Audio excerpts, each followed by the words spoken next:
What's up, guys? Nuance Bro checking in, and today we're going to be talking about Mike Bloomberg and the audio that was released where he talks about stop and frisk and crime rates and whether those claims are true or not.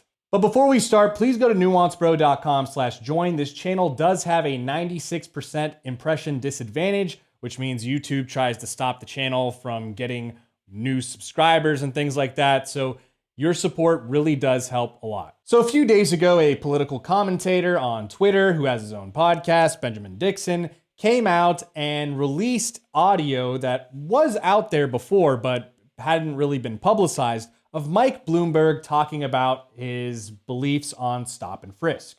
95% of your murderers and murder victims fit one MO. You can just take the description, Xerox it, and pass it out to all the cops. They are male, minorities, 15 to 25. That's true in New York, it's true in virtually every city. And that's where the real crime is. You've got to get the guns out of the hands of the people that get killed. So you want to spend the money, put a lot of cops in the street, put those cops where the crime is, which means in minority neighborhoods. So it's one of the unintended consequences is people say, oh my God, you are arresting kids for marijuana that are all minorities. Yes, that's true. Why? Because we put all the cops in the minority neighborhoods. Yes, that's true. Why do we do it? Because that's where all the crime is. And the way you get the guns out of the kids' hands is to throw them up against the wall and frisk them. And then they say, oh, I don't want that. I don't want to get caught, so they don't bring the gun. They may still have a gun, but they leave it at home. But you come back, there is this business, it's a couple of, one newspaper and one news service, they just keep saying, oh, it's a disproportionate percentage of a particular ethnic group. That may be, but it's not a disproportionate percentage of those who witnesses and victims describe as committing the murder. In that case, incidentally, I think we disproportionately stop whites too much and minorities too little. Well, it's exactly the reverse of what they say. They are. I don't know where they went to school, but they certainly didn't take a math course. Well, exactly so. Or a logic course. So after these comments were publicized, these comments were from 5 years ago or so, a lot of people were outraged. A lot of people came out on Twitter or on YouTube and other mediums and decided to voice how outraged they were. And they called the policies racist. They called Michael Bloomberg racist. They said what he said was racist. A lot of people questioned the stats and facts around the matter, but a lot of people weren't that specific about their criticism. A lot of people just kind of called it vile or racist or gross without getting into the specifics. So I decided on this channel we would take a look at the actual stats and numbers around what he was claiming and also take a look at whether the policy of stop and frisk worked or not. So one of the main things that seemed to be an issue here was people claiming this 95% figure that he threw out about minorities committing 95% of the gun crimes in New York City, that was just racist and ridiculous. But I didn't see anybody actually putting out numbers about this. So what do the numbers actually show? So luckily for us, the city of New York actually has detailed data on this. And if we go to the nyc.gov, they have this report up, crime and enforcement activity in New York City. This is from January 1st to December 31st, 2019. And if we scroll down, here we can see a pretty detailed graph and list of the murder and non-negligent manslaughter victim, suspect, and arrestee, race, and ethnicity. And if we zoom in on the graph, we can see blacks and Hispanics are overwhelmingly both the victims and the suspects and the arrestees when it comes to murder and non-negligent manslaughter crimes. And let's check the percentages, because he said 95% minority, right? And by minority, we all know he means non-white, but he primarily means black and Hispanic. So let's add up the black number of 62.4% and the Hispanic number of 30.8%, and we get 93.2%. And if you look all the way at the bottom, you can see percent of incidents with race and ethnicity known, which is 98.5%. So it's not like there's this huge percentage of the suspects where we just have no idea what their race is. So I would say over 93% is pretty close to that 95% figure. Now, if we scroll down again, we can see shooting incident, victim, suspect, and arrestee, race, and ethnicity. And once again, if we scroll in on the graph, we can see once again that blacks and Hispanics top the list when it comes to shooting incidents, when it comes to being the victim, suspect, and arrestees. And looking at the specific numbers, let's just add up blacks and Hispanics again in the suspect column. So we'll take 74.4% plus 22%. And look at that, we get over 96%. So that's pretty dead on accurate with what Mike Bloomberg was saying. Now, we don't have the exact ages, which was, he mentioned 16 to 25, but for the most part, this is consistent with data that he also mentioned that is true across the country. For example, if we go to the Bureau of Justice Statistics, this is a report that I've shown before from the Bureau of Justice Statistics, homicide trends in the United States from 1980 through 2008. And if we scroll down, if we look at graph figure 22B, black male homicide offending rates by age 1980 through 2008, this is the rate per 100,000. We can see in the early to mid 90s, there was a pretty large spike where the homicide rate for 18 through 24-year-olds, for example, reached over 350 per 100,000, but then dropped by more than half from 1993 to 2008 when it reached an all-time low of 175.8 offenders per 100,000. Now, if we look at figure 22A, which is white male homicide offending rates by age 1980 through 2008, it might look sort of similar to the black graph, but notice on the y-axis, you're actually missing a 0 from the end. So while the rates look similar, they were actually 10 times higher, roughly, on the black graph compared to the white male graph. So while the all-time low was 175 per 100,000 for the black males 18 to 24, the all-time lows for the white males was around 20 per 100,000. So basically the homicide rates for the black males 18 through 24 were almost 9 times higher than the rates for white males 18 through 24. So remember, in the clip, Bloomberg also said that whites get stopped disproportionately too much compared to the blacks, because one of the things people were outraged about was how disproportionately compared to their percentage of the population that blacks and Hispanics were getting stopped and frisked compared to whites. Whereas if you looked at the rate of crime that they were committing, whites were getting stopped too much, is what Bloomberg was saying. And if we look at the data, based on what I've already shown you and how much they got stopped, that's absolutely true. Let's look at the rates at which people were stopped and frisked. So this is from the ACLU of New York stop and frisk data. And if we scroll down, we can see a graph that shows the number of reported stops by year. And starting in 2002, where they have the best data, there was about 97,296 stops, and then they reached a peak in 2011 of 685,724 stops, and then it dropped down dramatically. In 2017, there was only 11,629 stops. So let's scroll down and look at the breakdown. And let's pick the peak year of 2011, where we can see there were 685,724 stop and frisks. And we can see that 53%, or 350,743, were black, 34%, 223,740 were black, and 61,805 were white, or 9%. So remember, stop and frisks are about finding things like weapons. You believe that the person is armed when you're frisking them. That's the only reason the courts give you permission really to frisk a person, is if you believe that they're armed and dangerous. This is per Fourth Amendment jurisprudence like Terry v. Ohio. And if we add up the numbers, we can see 87% of those that were stopped were black and Latino. Whereas if you remember the numbers from earlier about homicides and those involved in shooting incidents, that was roughly around 95% were black and Latino.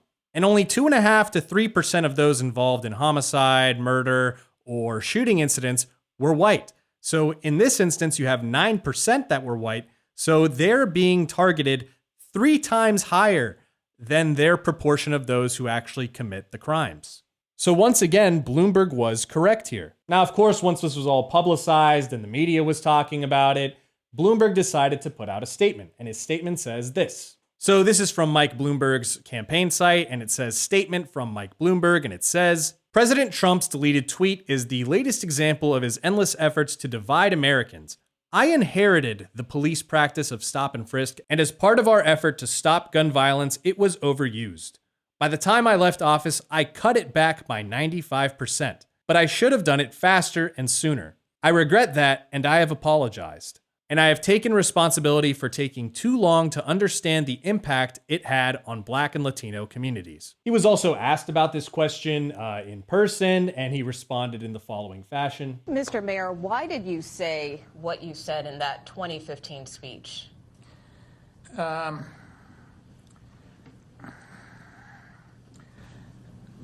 I don't think those words reflect how I led the most diverse city in the nation.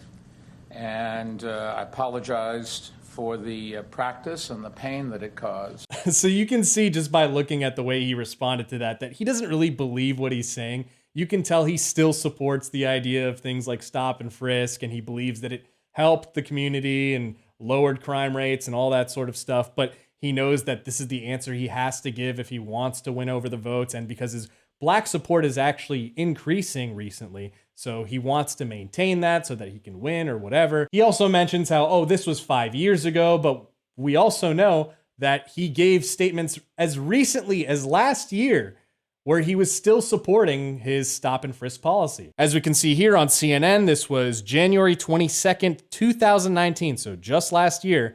Former NYC Mayor Michael Bloomberg defends use of stop and frisk policing. Now we can see here in a fact check from the New York Times where it says, fact check responding to critics, Bloomberg omits role in expanding stop and frisk. And if we scroll down, we can see the quote that was in his response on his website. And here, this is misleading. Mr. Bloomberg's statement, while technically accurate, omits the role he played in expanding stop and frisk in New York City. His 95% reduction figure, which the Bloomberg campaign said referred to his last 2 years in office, papers over data showing that use of the technique initially expanded rapidly during his time in office and remained at a high level before declining. And it ignores that the decline he cited was at least in part the result of litigation and political pressure. And we can see the litigation that they're talking about here, which is another article from the New York Times from 2013. Judge rejects New York's stop and frisk policy. And if we scroll down, the judge found that for much of the last decade, patrol officers had stopped innocent people without any objective reason to suspect them of wrongdoing. But her criticism went beyond the conduct of police officers. I also conclude that the city's highest officials have turned a blind eye to the evidence that officers are conducting stops in a racially discriminatory manner, she wrote, citing statements that Mr. Bloomberg and the police commissioner, Raymond W. Kelly, have made in defending the policy. So I find it hilarious that the judge actually used Bloomberg's and Kelly's statements themselves against them in this case. Now remember this graph from earlier because Mike Bloomberg claims, oh, well, I inherited this policy and it went down under my administration. But he got into office in 2002, and then look how it skyrockets before it eventually dips off. So he gets into office in 2002, and look at how it just ramps up to 685,724 stops. This was something that he advocated for. So I don't know why he's trying, well, we know why he's trying to pretend like it wasn't his policy or whatever, but it's really dishonest. And if we look at this graph here that breaks it down sort of quarter by quarter, so this starts with 2008 quarter one and goes all the way through to 2017 quarter four. And the red bars are Bloomberg's terms and the blue ones are de Blasio's. So we can see rates were super high under Bloomberg. And then, of course, the ruling for the stop and frisk policy being unconstitutional comes down in quarter three of 2013, which was 1 quarter before he finished his term in office. And only slightly before that do you really start to see the initial dip in stop and frisks. So once again, that fact check article from the New York Times was actually correct. Basically, the political pressure and the litigation itself brought those numbers down. And then eventually when the ruling came out, I mean, those rates just went down significantly. And as you can see under de Blasio after Bloomberg, those rates just went down even more to where they are right around now, which is around 2,794 or less. So far we know Bloomberg was basically right about the distribution of the demographics of the crime itself. And we know that he was right about whites being stopped too much in these things. But what about the actual policy of stop and frisk itself? Because he maintained that this is a policy that helped save lives. It lowered the murder rate significantly and kept it low. And New York has it's one of the safest big cities in the world, all these things. So is that actually true?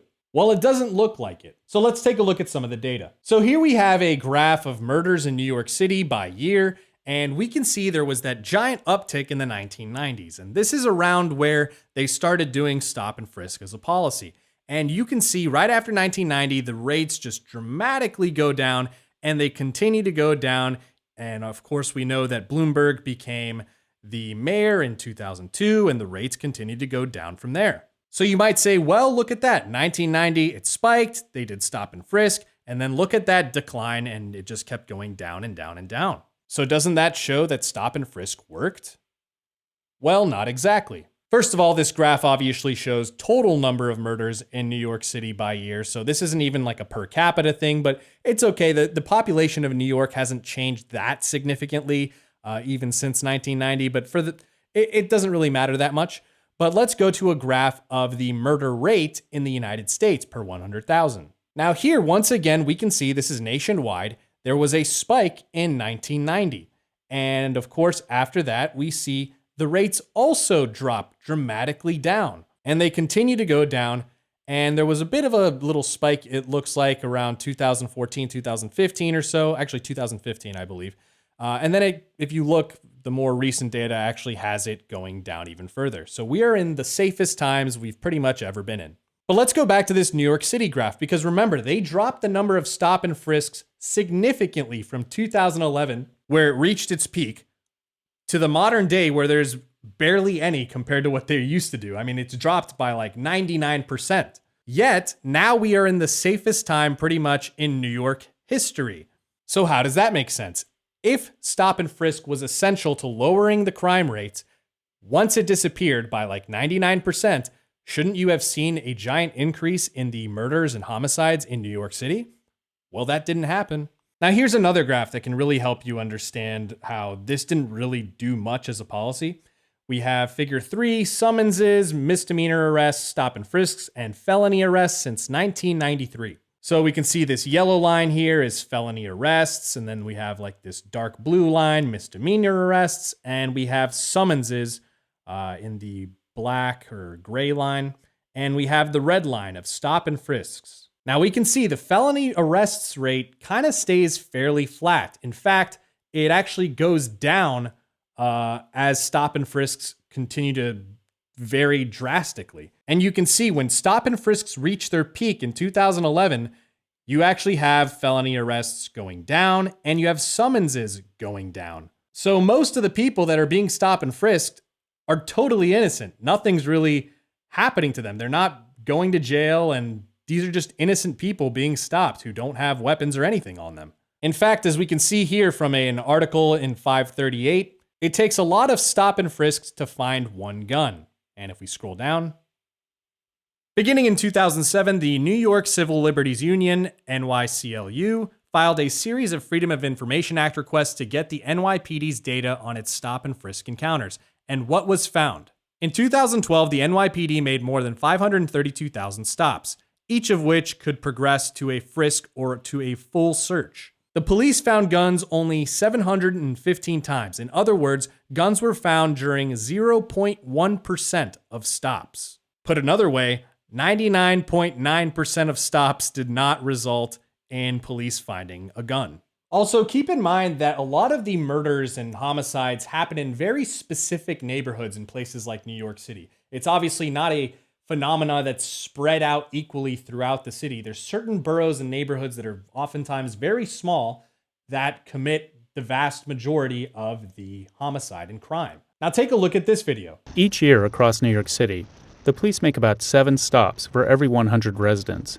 But within this predominantly black, 8-block section of Brownsville, data shows that the police make about 93 stops for every 100 residents, a frequency unmatched anywhere else in the city. From 2005 through 2009, violent crime in the city fell nearly 20%. Here in the 73rd Precinct, it fell 1.5%. Of some 500,000 stops in the city each year, about 6% lead to an arrest. Here in this 8-block area, it's less than 1%. So the area that they're talking about, Brownsville, is notorious for being one of the areas that has disproportionately a lot more homicides than the rest of New York City. And you could see there that they talked about how it was roughly, I believe, 7 per 100 residents, citywide are stopped and frisked, whereas in this area of Brownsville, it's closer to 93 per 100 residents. So basically 93% of people in that area in a given year are either stopped or frisked.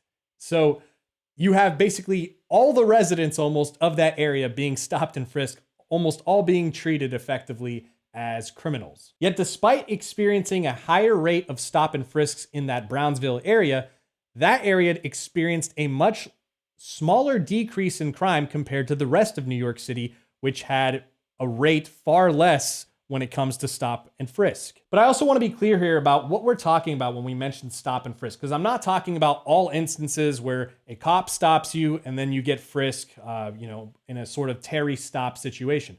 The specific policy of New York under Bloomberg, especially when it was reaching those peaks in 2011, of many hundreds of thousands of people being stopped and frisked. First of all, not all of them being frisked, by the way. Some of them, a great plurality of them just being stopped and questioned, for example. But we're speaking about the specific policy under Bloomberg, especially where they were just stopping and frisking masses of people without adequate suspicion of a crime that has been, is being, or is going to be committed, which is the standard under Terry v. Ohio, which set up this whole, legal jurisprudence under the Fourth Amendment of people being detained under reasonable suspicion and being frisked, subject to that if the cop believes that the person is a danger and might have a weapon on them. In fact, what New York City is doing now seems a lot more close to what the court originally meant in Terry v. Ohio, where if you actually suspect them of being armed and dangerous, before you've arrested them, before you have probable cause to arrest, but you have reasonable suspicion that a crime has been, is being, or is going to be committed, and you believe that person to be armed and dangerous, potentially for, whatever articulable reasons that you have, then you pat them down to make sure they don't have any weapons or anything. And that's kind of what New York City is doing now compared to what they were doing before under Bloomberg, where the rate was, 100 times higher than what they're doing now. So does stop and frisk work? Yes, if done properly, but the way it was done under Bloomberg, there's no real evidence that it actually affected the rate of crime in the city. And in fact, today we have the lowest rates of crime in New York City pretty much ever, and the practice of stop and frisk under Bloomberg has pretty much completely stopped, and it's the safest it's ever been. So that seems to indicate that the practice really didn't work like they said it did. And it created only more resentment in communities that police need to cooperate with them so that they can solve murders and crimes and, actually keep crime rates low. If even the good people in an area are being treated like they're criminals themselves, then they're going to be less likely to actually want to cooperate with the people who they claim are there to protect and serve them. Anyways, guys, that's the end of the video. I hope you enjoyed it. Don't forget to like, comment, and subscribe. Social media links are in the description box below, as well as merch. Support us at nuancebro.com/join, and I'll see you next time, bro. I'll tell you where I'm going. Oh, beautiful, Michael. First, Iowa, then New Hampshire. Maybe I can get the whole country to behave.